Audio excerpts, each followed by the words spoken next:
அனைவருக்கும் வணக்கம். நான் உங்கள் யாவக்கீல் பிஸ்னஸ் கன்சல்டன்ட் காதர் பாவா. அன்பு நண்பர்களே, Aadhaar card PAN card link ஆகாமல் இன்னும் நிறைய பேர் இருக்காங்க. குறிப்பாக நிறைய நபர்கள் பிஸ்னஸ் பண்ணுறவங்க வீட்டில் இருக்கக்கூடிய நபர்களுக்கு பேன் கார்டு ஆதார் கார்டு இருக்கும். இது ரொம்ப வருஷமாக இப்போ லேட்டஸ்ட்டாக அப்ளை பண்ணுறவங்க எல்லாருக்குமே ஆட்டோமேட்டிக்காக லிங்க் ஆகிடுது. ஒரு வருஷத்துக்கு முன்னால் அல்லது 4 வருஷங்களுக்கு முன்னால் யாரெல்லாம் அந்த ஆதார் பேன் வச்சுருக்காங்களோ அவங்களுக்கு லிங்க் இல்லாமல் நிறைய நபர்களுக்கு இருக்குது. நிறைய பேர் இப்போ தான் அதை கேள்விப்பட்டு திருப்பி அதை லிங்க் பண்ணுறதுக்கான முயற்சிகள் செய்கிறாங்க. ஸோ இதனால் என்ன பிரச்சனைகள் எழுது அப்படின்னா, லிங்க் இல்லாதனால உங்களுடைய பேங்க் அக்கௌண்ட் மெயின்டைன் ஆக முடியாமல் ஃப்ரீஸ் ஆகிடுது. ஸோ நிறைய பேங்க்கில் நோட்டீஸ் அனுப்ப ஆரம்பிச்சுறாங்க அல்லது பேங்க் அக்கௌண்ட்டை ஸ்டாப் பண்ணிடுறாங்க, ஹோல்ட் பண்ணிடுறாங்க. இந்த பிரச்சனைகள் தவிர்க்கணும் அப்படின்னா நீங்கள் கண்டிப்பாக உங்களுடைய ஆதார் பேன் லிங்காக இருக்கான்றதை ஒரு தடவை ஃப்ரீயாக இருக்கப்போ செக் பண்ணிக்கோங்க.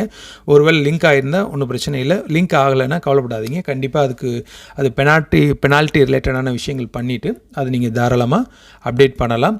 அதுக்கு முன்னால் நீங்கள் என்ன செக் பண்ணணும்னா, உங்களுடைய ஆதார்லேயும் உங்களுடைய பேன்லேயும் ஸ்பெல்லிங் ஒரே மாதிரி இருக்கான்றதை செக் பண்ணிக்கணும். வார்த்தைகள் எதுவும் மாற்றம் இருக்கக்கூடாது.